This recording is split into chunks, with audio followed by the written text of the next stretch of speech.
What's up?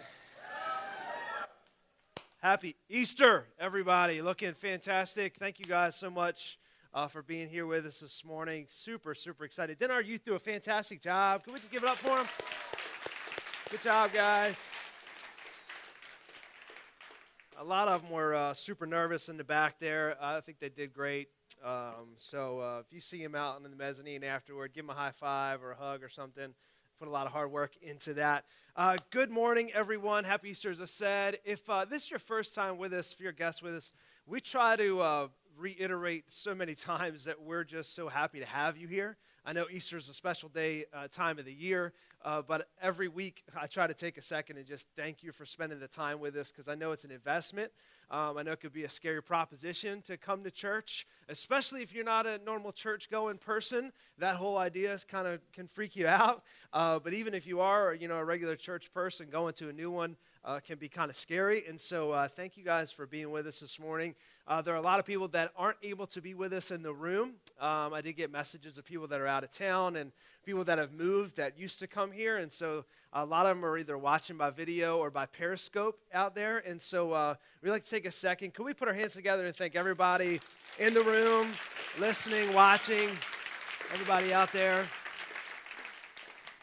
Quick little housekeeping thing before we jump into our message today. When you came in, on your chair was a connection card. I know this because I saw them, so I'm not just guessing. There's a card there, and this is going to be important later on. But if any point in the message you get bored or start to fall asleep or something, there's something you can do with your time. Just keep your mind going.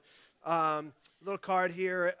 There's a hassle-free guarantee. If you give us your email or your number or anything, we promise not to harass you. There's a survey on the back about what series you might like to hear, and we take these very seriously. After Easter every year, we take this information and we go and we look at the rest of our year and see if we're lining up with it or if we can adjust some of our teaching series. And so if you want to hear something specific, let us know there. It keeps us from getting weird. We want to know what you guys want to hear. And so that's on there. The ABCD at the top, we'll talk about that a little bit later. And we believe in the power of prayer. And so if you have a prayer request, always feel free to put that down there. And we also have people to pray with you after service, but we'll give you all that information later on. Also, if you ever get bored, you have some message notes with some blanks on it. It's a really great Mad Lib.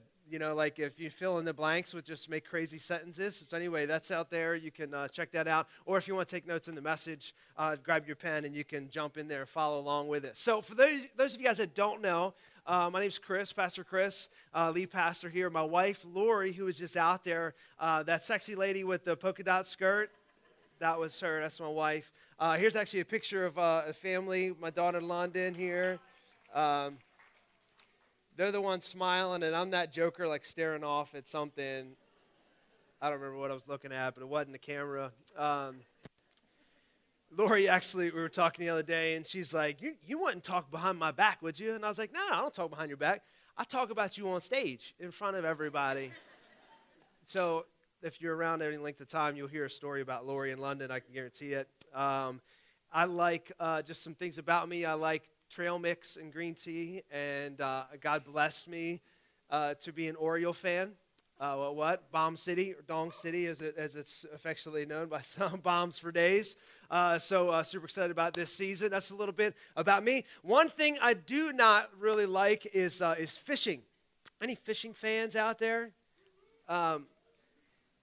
Fishing's all right, but here's the part of fishing that I don't like. There's been this experiment about me trying to go deep sea fishing the past few years, which is a whole lot of nope, not happening. The first time we tried it, we were down the Outer Banks, and we were like, hey, let's go fishing. And I don't mind fishing because I grew up with it. My dad and my uncles used to take us out on the pier, and we used to go fishing out in ponds and things, so it was cool. I was like, all right. So we're going to go out in the ocean and try that same thing. So first time we did it, it was early in the morning. Sun hadn't been up yet. Apparently fishermen like midnight or, the dark of night. And so you have to get up before the crack of dawn and go out there. And so I had a Dramamine and a cinnamon bun and a Gatorade. And so I thought, I'm good to go. Let's make this thing happen. About 10 minutes into our 8-hour trip, I had Yeah, it's okay. You can throw it up there. I censored it for any weak stomachs out there. Yeah, that was me losing it. We tried it again. Yeah, chumming. That's right. We tried it again in Ocean City a couple summers ago. And I was like, look, I'm not going out on the ocean. I know how that works. And they said, well, we'll go out on the sound side. And I was like, all right, that sounds good. We get to the dock, and the captain of the boat's like, oh, hey, we're not going out today. But there is one going out on the ocean.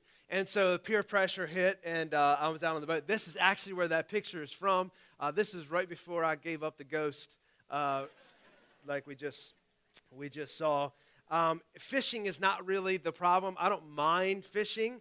It's the ocean. It's the violent vomiting that is mildly distracting from fishing. We here at Epic, we've been in a teaching series, and a teaching series to us is just a theme or an idea or a set of verses that we'll look at over the next couple weeks. And we've been in a teaching series for the last 3 weeks called The Cross Equals Love, and we've been focusing in on this Easter weekend. And 3 weeks ago, we looked at on the Jesus' life on his calendar, what happened on Good Friday, and what we learned was like Jesus became a no one to love everyone, to lead everyone. And we looked at that foot washing scene, and it was very impactful just to see that Jesus was such a servant to us. Before he went to the cross, he still died to himself. And last Sunday, we looked at that Easter Saturday, between Good Friday, between Easter Sunday, what happened on that Saturday. And we learned about the silence of God. And we said, look, don't mistake God's silence for his absence. If you don't hear him, be sure that he's still there. And we talked about, hey, when that proverbial curtain closes, what's God doing behind the scenes in the silence? And what he's doing is setting the stage for Act 2. And so we talked a lot about that last week, which leads us to today, Easter Sunday. This is the day where everything changed. The curtain pulled back. Nothing was going to be the same ever again. Jesus comes walking out of this tomb. This is a day around the world where Christians celebrate the resurrection of Jesus. That same Jesus that lived 33 years sinlessly. He had a 3.5-year ministry. That Jesus who called 12 people to follow him. That Jesus that had one of his followers betray him, turned him in to be arrested and tried and beaten, put on a cross, and killed by capital punishment. That Jesus also come walking out of the tomb 3 days later. Easter's a day when Christians celebrate the coming back to life of Jesus Christ. But not every Christian around the world since the beginning of Christians have had the same reaction. Some of them have said, forget this. Let's just go fishing. I can't really figure it all out. Let's just forget all this stuff. Let's just go fishing. Today I want to read a couple verses out of John chapter 21. If you got a Bible, you can grab it and turn there, or we'll have it on the screens for you as we kind of go through it. And in this story, these scriptures is a story of a couple guys that were followers of Jesus. They heard about the resurrection. Some of them actually saw the empty tomb. And instead of going and continuing this movement, they just kind of checked out. Like, Zach Morris, time out. I'm done with all this. Hey, let's go fishing. I can't figure all this out. They didn't have a church service. They didn't go put on pastel colors and celebrate and, have music and such. They just sort of checked out, gave up, moved on. I need a distraction. I can't really figure all this stuff out. They gave up on it all. These are the guys. Jesus' inner circle gave up and said, let's go fishing. You may not like fishing per se. This is the rods I like. This is where you stand on land and throw it out into water. You may not like fishing per se, but all of us go fishing in some way or another. See, fishing's what we do when we give up on it all. Fishing's what we do when we need an escape from the reality that we're not really happy with. Fishing's what we do when we need a distraction, when we need to just check out for a moment. When no matter how hard we're trying, life just doesn't seem to meet up to our expectations. No matter how hard we try at work, we keep getting passed up for that promotion. No matter how hard we try and get this thing figured out, that emotional issue keeps coming back. No matter how hard we try, that close circle of friends continues to turn their backs on us, maybe even stab us in the back. The doctors call with more bad news. Finances just won't meet up. Relationships just continue to fall apart no matter how hard you work at it. When life gets tough, we check out. we go fishing. We need a distraction. We need an escape. We need something to get us away from reality. For some of us, it may actually be fishing, but for others of us, you may not like fishing per se, but when life gets tough, you go shopping. Or you get on your phone and start scrolling through mindless scrolls of Facebook stuff. I got a new rule. I scroll till I hit a political post, and then I log out. It keeps my time on Facebook like this short. I'm like, oh, that's cool, Bernie, I'm out. You know, hey, that's cool, Trump, I'm out. It's real quick. It doesn't take long at all. When life gets tough, some of us jump on there and try to get an escape, something to pull us away. Some of us like to work, get us away from the house and all the stuff. Maybe just go to the office. I need a distraction. I need to step back. Some of us turn to food for an escape. Who doesn't like food, right? If you don't like food, you're not here. You've died already. You know what I mean? Like, it's what we do. Some of us turn to the drink to get an escape. All of us, in some way or another, go fishing. Fishing is what we turn to when we give up, when we need a distraction, we need an escape. But here's the problem. We are dying 1,000 deaths by distraction. We are dying a slow and painful death of 1,000 distractions. And God wants to bring life back to us, not a distraction. He wants to resurrect us. And so here's the bottom line. I'm going to give you the end of my message right here at the beginning. If you don't remember anything else I say, I want you to remember this. The beauty of Easter is not only the resurrection of Jesus, but that he's still resurrecting us. He loves us enough to not let us just live as fishermen. Days after Jesus walks out of his own grave, arguably one of his closest disciples throws his hands up, checks out. I'm done with all this. Hey guys, let's just go fishing. He gives up. It's too hard. Can't figure it out. Doesn't make sense. Disappointment after disappointment. Failure after failure. Mistakes, one too many of them. He just can't even. You know what I'm talking about. He says, I'm out. I'm going fishing. He goes out there to escape it all. But Jesus loves him too much to let him stay out there fishing all alone. So he goes out there to meet him and have a little talk. John chapter 21 is where we're going to be. First 19 verses of this, we're going to read and then we're going to talk. We're going to read and talk as we kind of skip through this chapter of John chapter 21. It starts out like this. John records it this way. Afterward, Jesus appeared again to his disciples. Now, Jesus is already resurrected a couple days ago, out of the tomb, appeared to his disciples twice before this. Now he's going to appear to them another time. He appeared again to his disciples by the Sea of Galilee, and it happened this way. Peter, Simon Peter, Thomas, the doubter, Nathanael, who's a racist from Cana, the sons of Zebedee, and two other disciples were together. How lame do you have to be to not be named in a group of 7 people? Think about those last 2 guys. What a bummer. Right? You got Pete and Tom, Nate, James and John, and these guys. You know what I mean? Like, how lame do you have to be? All right, sorry. I get distracted and stuff like that. 2 other disciples were together. Verse 3, I'm going out to fish, Simon told him.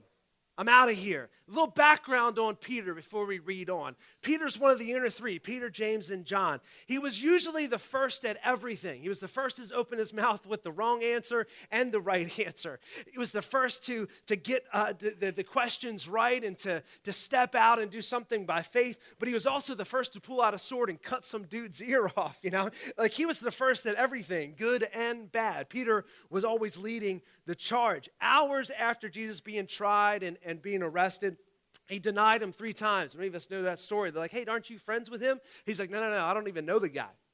3 times, Jesus predicted that he would deny him, and he did. Now, John, the author of the book, also was one of those inner 3. He's the author of this gospel. He goes out of his way and puts a lot of emphasis on when someone would believe, he would write it out very specifically. And a lot of times he would say, this person saw and he believed. Another way John would tell what somebody believed is when they would call Jesus Lord. He'd say, "It is Lord," or "You're the rabbi," or "You're the one." It would kind of declare and tell to the reader that that character believed in Jesus. He saw and he believed. Thomas touched Jesus and he believed. Interestingly, Peter and John go to the tomb on that very first Easter Sunday morning. John outruns Peter and he gets to the grave. I love the author, he writes that in there, like, me and Peter raced and I won. You know, like eternally. It's just like a one-up forever, you know. It's like, I won. They step into the tomb, cloth alert, right? And they look down and they see Jesus' grave clothes there, untouched, folded up, still in their place. And John writes that Peter walks out of the tomb and doesn't say anything. Now, I was talking this over with Lori, and I was like, what does this mean? And she's like, well, maybe it's just implied that Peter believed. But every time someone believed, John wrote it. And it was very specific that John would write this belief. Peter walks out and doesn't believe at all. And I believe it was intentional that John left it out. I think it was purposely not mentioned because I don't think Peter believed it. Now here's a confession. Just come to you, let you know that I'm human. I confess I can't prove to you the resurrection. Every year when Easter comes around on the calendar, my first reaction is, how can I scientifically prove to the people that'll be in front of me this day that Jesus came back to life? And I wring my hands and I pull my hair out and, God, how am I going to prove that you came back to life? Because guess what? Dead people don't resurrect, right?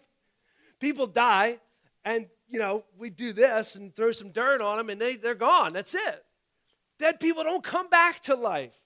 There is no scientific proof that I can give you that Jesus resurrected. I can't show you how the DNA came back and how his spirit, came back to life and it brought in him and this breath was in his lungs, and I can't prove to you the resurrection of Jesus. I can make a very valid case. There's a book out there by a guy named Lee Strobel who goes and puts all of this evidence together to show that it actually happened because it's so hard to believe. But I can't prove to you that, and sometimes I have to just put my hands in the air and say, God, I can't prove that. I can only say what I know and what I know to be true. For some of us in this room, this is the biggest reason why we don't call ourselves a Christian, or why we wouldn't plant roots into faith or a relationship with Christ, because it just doesn't make sense. We don't know if we can believe this, that a dead guy woke up and came out and walked around for another 40-some days before he went out into the sky. For some of us in this room, this is the biggest bugaboo that we've got. This is the reason why we only come on maybe special occasions, just a favor, because we're like, I don't know, this whole thing just doesn't make sense. How can I believe the rest of it when this one thing that really it all hinges on is so hard to believe? I'm with you. And I think Peter was with you too. He walks in, walks right back out. He doesn't say a word. So let's keep reading. Peter's like, hey, I'm going fishing. And they said, we're going with you. So they went out, got in the boat, but that night they caught nothing. Whatever fishing means to you, shopping or television or Facebook and Instagram and eating, drinking, whatever fishing is to you, whatever your escape and distractions are, whatever they are, they will always affect those around you. We like to believe into this lie that, it's not hurting anybody. You might know what I'm talking about. You're trying this thing and you're like, it's just my thing. No, it's not going to hurt anyone. That's not true. Your escape will always affect another. Your escape will always affect another person. The lie that it's not hurting anyone is just not true. Also, no matter how beneficial it is to us as a distraction, fishing will never yield the results we want, right? No matter how much Facebook I scroll through in a day, it doesn't really fix the problem that I'm trying to run from, right? It actually makes me more frustrated when I get back to the problem, Or maybe I just want to check out and go to Cheesecake Factory. Like, I don't care. Like, I'm just going in. I'm going hard. I need this piece of cheesecake. It's going to make all my problems disappear. For a second, I'll forget it all. But then I have one new problem, which is this giant piece of cheesecake that has just resided itself in this gut area. never really gives us the results that we're looking for. So I love in the scriptures like that. They went out fishing. They were looking for distraction to escape, and they didn't catch anything anyway. Our distractions never really yield the results that we want. Verse 4, let's keep reading. Early in the morning, Jesus stood on the shore, but the disciples didn't realize that it was him. Verse 5, he calls out to them, friends, haven't you any fish? I love Jesus' sarcasm. He knows they ain't got nothing. Hey, you guys got any fish out there?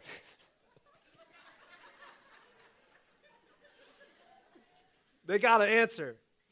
No. John's like, I wasn't going to say what I was thinking, No, they answered. Verse 6, he said, throw your net on the right side of the boat. They had seen this before. Throw your net on the other side, and you'll find some. When they did, they were unable to haul the net in because of the large number of fish. Ironically, Luke has it recorded that this is the first time Peter meets Jesus, and he's called the very first time. Jesus does this miracle with them, and they argue with him the first time. He's like, hey, did you guys catch any fish? They're like, no, we've been fishing here all night, nothing. He's like, we throw on the other side. They're like, yeah, we tried that, dummy. Like, we've been fishing our whole life. We know how to do this. And he's like, just trust me, and they do, and it breaks their nets, Ironically, the very first time that Peter is called, it's the same miracle. We're going to see something again in a moment where Jesus did the same miracle at the resurrecting of him. It's verse 7, let's keep reading. Then the disciple whom Jesus loved, John, he's writing about himself, again, has a very healthy view of who he is. The disciple whom Jesus loved said to Peter, it's the Lord. As soon as Simon Peter heard him say, it's the Lord, he wrapped his outer garment around him, for he had taken off, and he jumps into the water. This is John's moment where he believes Peter finally believes that it's Jesus. He wrapped his outer garments, jumps into the water. Verse 8, the other disciples followed in the boat, towing the net full of fish, for they weren't far from the shore, about 100 yards. When they landed, they saw a fire of burning coals there with fish on it and some bread. Jesus said to them, bring some of the fish that you have just caught. Now, three of the greatest words strung together in the English language. Not I love you, not back to school, but I got you. Anyone that's ever been to Chipotle with a friend knows the power of these three words together, right? You're standing in line. Your buddy's at the register ahead of you, He's getting his stuff together, and you're at that fateful moment, like guac or no guac. That's the question. You're thinking about what came out of your account. You're crushing some numbers real quick, carry the one. You hear him, he pays like, yeah, I'm getting this guy too. Hey, man, I got you. Ah, the clouds open, light shines down upon you. You say, guacamole, please.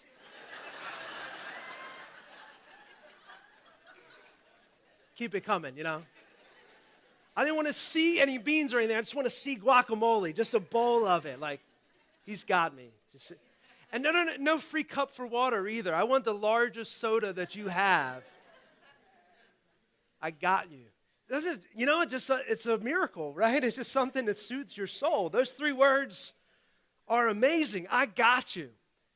They come to shore, and Jesus has already got breakfast ready and made. And I love this little exchange, like, hey, you got any fish? Like, bring them with you. But he doesn't need them because he's already got fish. Jesus is like, come to breakfast. I've got you. This is the picture of the grace of God, right? He doesn't need our stuff. He wants a relationship with us, not because of what we can bring to the table. He's like, I got this. Don't worry about it. But I still want you. I still want a relationship with you. We don't bring anything positive to a relationship with God. Actually, we bring a deficit. We bring all of our failures and funk and stuff that we just drag to him. And he's like, it's fine, man. I got you. Don't worry about it. That's the beauty of the grace of Jesus. So he's, hey, you guys got any fish? They're like, yeah, we'll bring you some. And they get there, and he's already got it taken care of. He already invites them to breakfast and said, man, don't worry about it. I got you. So Peter comes to the shore, still broken, unbelieving. The denial is still fresh on his lips. His unbelief is still simmering in him. He can't believe that he didn't believe Jesus come back to life. There's something about it that's just rocked his soul. Unsure of whether Jesus would welcome him back or not. And here's the truth. Jesus didn't need him. Jesus didn't need him and his skills, his commitment, or his abilities to make the movement happen. He didn't even need his fish, but he wanted him. Broken, busted, unbelieving, full of denial, and mistakes are just abounding like dominoes effects. Just going out from Peter, he's made so many mistakes. The truth is Jesus didn't need him, but he wanted him. He still wanted him. He said, you got some fish? You couldn't even catch them on your own? That's fine. Bring them with you. I got breakfast made, but I still want you. Let's keep reading. Verse 11. So Simon Peter, he climbs back into the boat, helps drag the net ashore. It's full of large fish. 153. I love this, the specificity here of Scripture. 153. Even with so many in the net, it just wasn't torn. Verse 12, Jesus said to him, come, let's have breakfast. And none of the disciples dared ask him, who are you? They knew it was the Lord. Again, John makes sure we know that everyone believes. Verse 13. Jesus came, took the bread, gave it to him. He did the same with the fish. This was now the third time Jesus appeared to his disciples after he was raised from the dead. Jump down to verse 15. When they had finished eating, apparently it was an awkward breakfast. Nobody's talking to anybody, right? So Jesus breaks the silence. When they finished eating, Jesus says to Simon Peter, hey, Simon, son of John, do you love me more than these? Now, this kind of hit me between the eyes this week, I have to be honest with you. I always assumed Jesus is comparing Peter's love for Jesus with everyone else's love for Jesus. That's how I always read it. Do you love me more than these, like these other guys? But in the context of fishing, what if he's not talking about people? What if he's talking about the fish that he just caught? Do you love me more than you love fishing? Do you love me more than you love your escapes?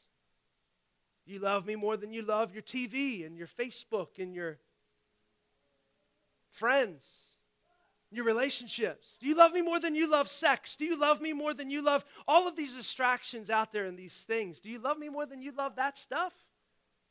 Woo, that puts a different spin on it. So do you love me more than you love these? Peter answers, yeah, you know that I love you. Jesus said, feed my lambs. 16, he said, Simon, son of John, do you love me? He answered, yeah, Lord, you know that I love you. Take care of my sheep. And the third time, he said, Simon, son of John, do you love me? And Peter's hurt because Jesus asked him a third time, do you love me? He says, Lord, you know all things. You know that I love you. Jesus said, feed my sheep. Now, there's some details in the original language, and we try not to go down this road, but I think it bears for us to understand because it changes the context of the conversation. The New Testament wasn't written in English or Latin. It was written in Greek, a common Greek called Koine Greek. And in that language, there are a few different words for our one English word, love. What we know is love, there's a couple different ways of this. And so this exchange between Jesus and Peter back and forth, they're using different words for love as they answer each other. So Jesus first asked, do you agape me? Agape is this unending, this beautiful, divine type of love, this godly type of love where it's, you would die for someone, love unconditional. He's like, Peter, do you unconditionally love me? And Peter answers back, well, you know that I phileo you. I love you like a brother. Pretty much like, yeah, we're boys. You know that. You know? Jesus like, well, hold on, I didn't say that. Do you agape me? Do you love me unending, undying? Do you have a perfect love for me? Like the same love that God has for man? Do you have the same love for me that I have for you? And Peter answers back the same way. Yeah, I mean, I think so. You know we're boys. We've been through it together. So then Jesus asks one more time. This time he lowers his standard of love down to a brotherly love. He says, so you love me like we're boys, right? Do you love me like we're brothers? Now Peter's hurt because he didn't ask him a third time about perfect love.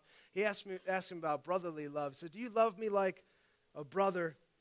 Peter, all he can come up with is, yeah, you know all things. You know we're boys. See, this always strikes a chord with me because I feel like a lot of times in my life, God asks me this question. Not audibly, but just in situations of life. I'm in a situation at different times, and it's almost like God is kind of asking me in this situation, Chris, do you love me more than your escapes? Do you love me more than this stuff? Do you love me more than these people? Do you love me more than these things? Do you love me unconditionally? And the best I could come up with is, yeah, Jesus, you know we're boys. got you. We're tight, right? Like, we're in this together, fist bump, you know?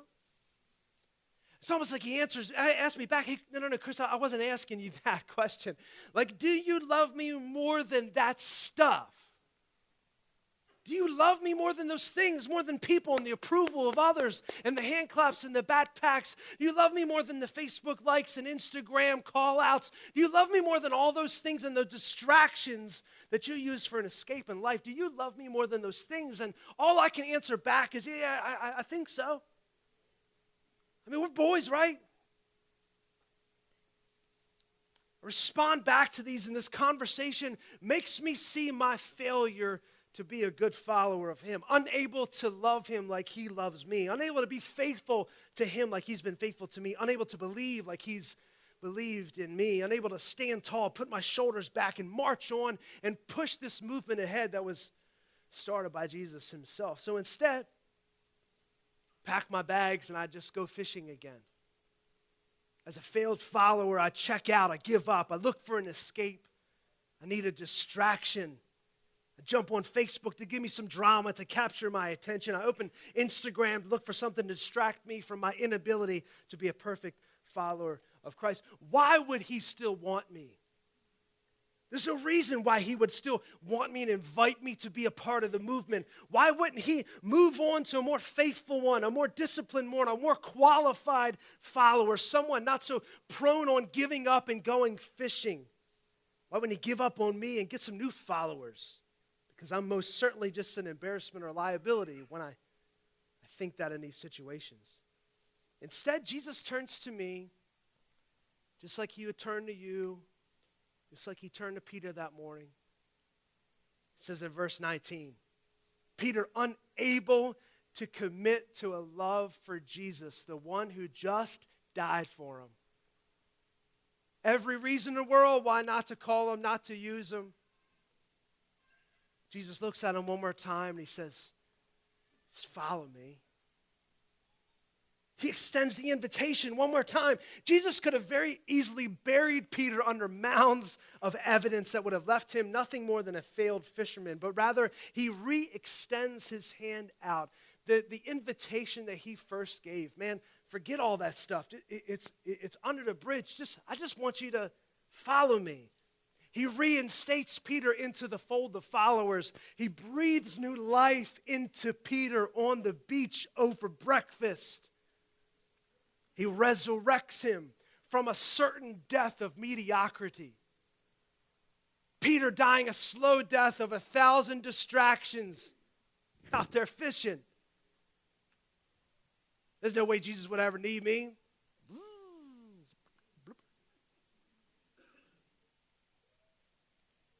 I couldn't even stand up for him while he's right through the gate. He's being tried. There's no way that he would still want me. I can't even muster up a love and tell him that I love him to his face because I know I'd be lying. He would never need me. Jesus looks at him and says, man, put down the rod. Put it down. The beauty of Easter is not just the resurrection of Jesus, but that he is still resurrecting us. He finds us in our moments of distraction and breathes new life into us. With all of our failures keeping us between him and us, brushes them aside and says, just come follow me. I don't know where you are and all of this stuff. You might not believe in this resurrection talk. You're just here because someone invited you. You don't want your mom to be on your case, so you just kind of came anyway, you know. Maybe you're here this morning and the echoes of your failures just keep resounding in your ears. You keep playing back the tape of how you made the mistakes and how you failed. Maybe you're in this place and you're thinking, loving God, this sounds so foreign to me. I don't know if I can wrap my mind around that. Love God? Yeah, I think so. Like God, we're boys, right?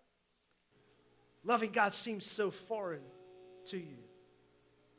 The beauty of Easter is not only the resurrection of Jesus, but that he's still resurrecting us, you and me. He's breathing new life into us. He's still resurrecting doubters and sinners and cynics and the broken and the self-reliant, the ones who think they're perfect and they don't need him, and the ones who know for sure that they need God because they can't make it on their own. He's resurrecting them just like he's resurrecting the others. The miracle of Easter is that the resurrected King is resurrecting you and me.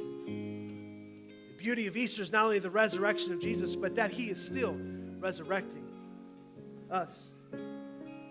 Romans 8:11 says it this way, and if the spirit of him who raised Jesus from the dead is living in you, he who raised Christ from the dead will also give life to your mortal bodies because of his spirit who lives in you. Some of us are ready to go fishing like right now. You're like, when's this guy going to shut up? How long does he go? Is this about it? Or yeah, this is about it. I get them to come play, so I stop. And it makes me sound more spiritual, doesn't it? Just feel it. Just feel it.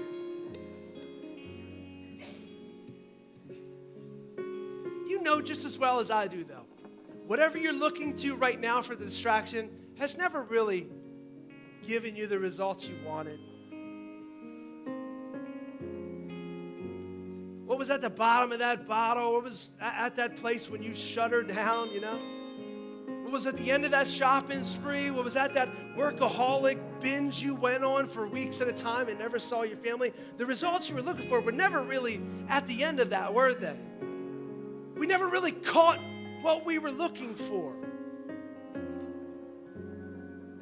You can never really catch enough fish to fix us.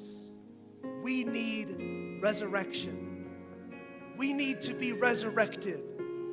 We need new life. And the only one who can give it to us is the one who resurrected himself.